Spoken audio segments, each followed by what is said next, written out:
It's because of our vision. That's why we do anything that we're doing. That's because of what we're visualizing that we want. It's our desire, essentially. One thing that I think we all have in common is that our main vision, one thing that everyone wants in common, every human being wants in common, is to eat, to drink, and to have clothes to wear. And obviously to like have a roof under your head, under you, to have a roof over your head. And the reason we go to secondary school, get our GCSEs, go to college, get our A-levels results, our A-level qualifications, I mean. And then we use that to also go to university to get a degree so we can get a good job. Or whatever route you're taking. We do these things so we can eat, drink, and have clothes and a roof over our head. And I think everyone can agree with that, unless you're a lazy person. And lazy people, they think they have everything already. See, they have so much pride that they can't even get up to make a change. It's kind of just self-delusion, to be fair. You're lying to yourself. You're not doing yourself justice. That means a lazy person has no vision. Yeah. And God frowns upon the slothful, so I wouldn't even want to be lazy, because that's low-key going against. That's low-key, making God irritated at you, bro. That I wouldn't want to do that.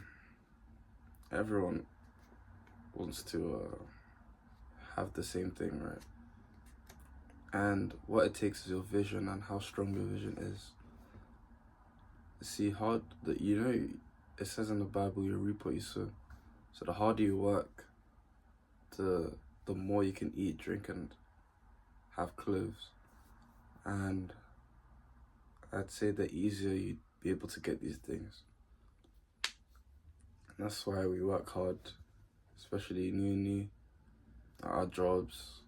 We work hard so we can have these things easy. And I want to put this I want to steer this in a spiritual direction. So, essentially what you're doing when you're trying to manifest this vision is you have to know how to get there, right? You have to know what it takes to close that gap between your goal to eat, drink, have clothes, to provide for a family, all this. You know the gap, you know what it takes. So you have to become your final destination, if that makes sense. That's how I see it anyway. That's how I interpret it.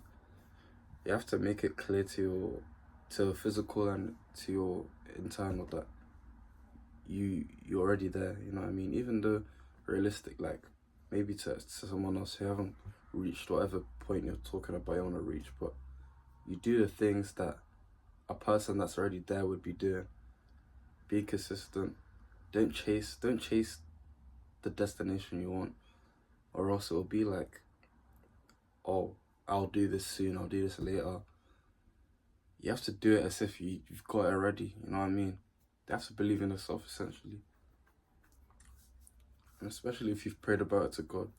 Believe that God will do it, literally. Believe that God has already given it to you. And I think that's the essence of faith. Believe that God has given it to you already. Act in faith. Act like, yes, I know that it's true. I know that it's already here. Like, you have to. I don't know if it can, because I don't know if you can hear me, because I've just distanced myself. Let me just stay where I am, bro. But that vision needs to be there, and the stronger your vision, the the most likely you'll stick with that. You'll be consistent. If you make it a thing you chase, your secondary side quests will you will have more attention than your main quest. You know what I mean? And you won't even believe, like, the difference between people that believe in themselves and don't believe in themselves is very different. It's very different. You believe you can do it, you'll go do it, even when you don't feel like it. That's why you have to also detach from your vision, like emotionally, I mean. If there's emotions attached to it, then no matter what you feel, in fact, not only no matter what you feel, you'll act on how you feel.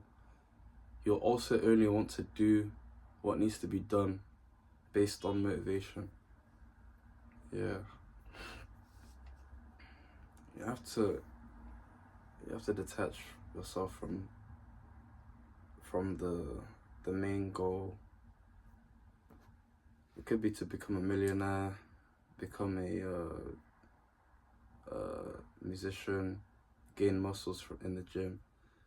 Literally detach from the destination and act like you have it already. It's like that. Oh, this is what I learned when I was studying in uni, so that I could basically be motivated to study, like, every day, no matter what. Not to contradict, but motivation doesn't exist, right? But I'm just using that as a word to let me think of something else to say. I used this to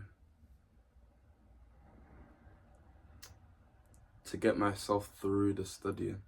So it wasn't as if I'm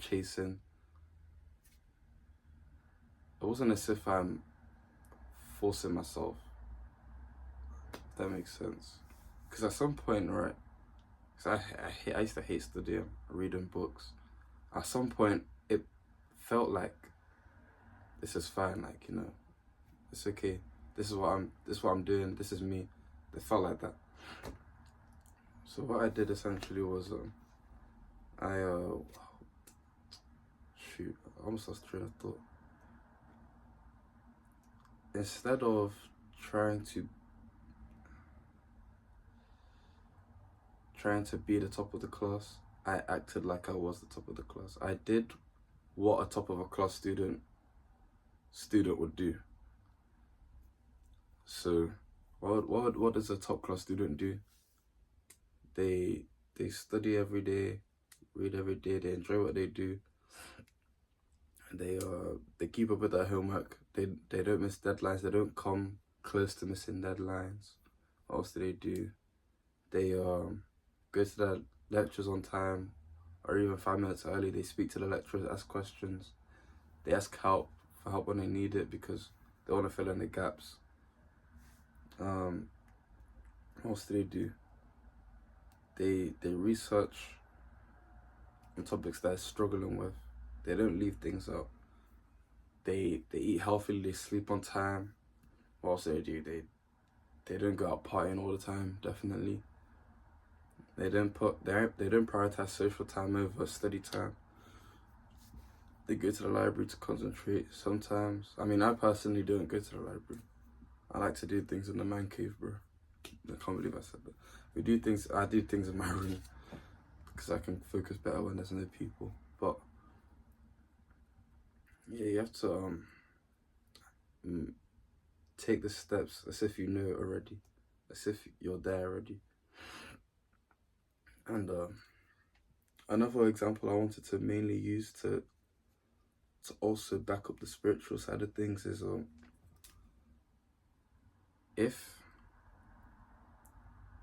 if you compare, okay, all people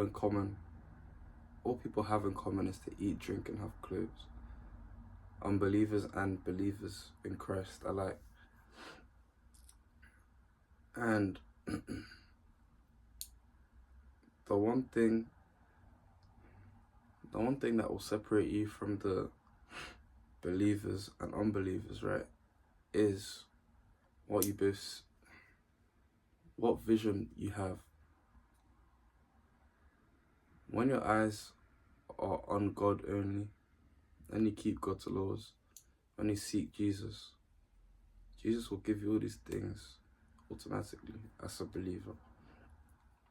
The reason you get up should be to serve God, to read the Bible, to pray. And by God's grace, I'll get to that point where it's not hard for me to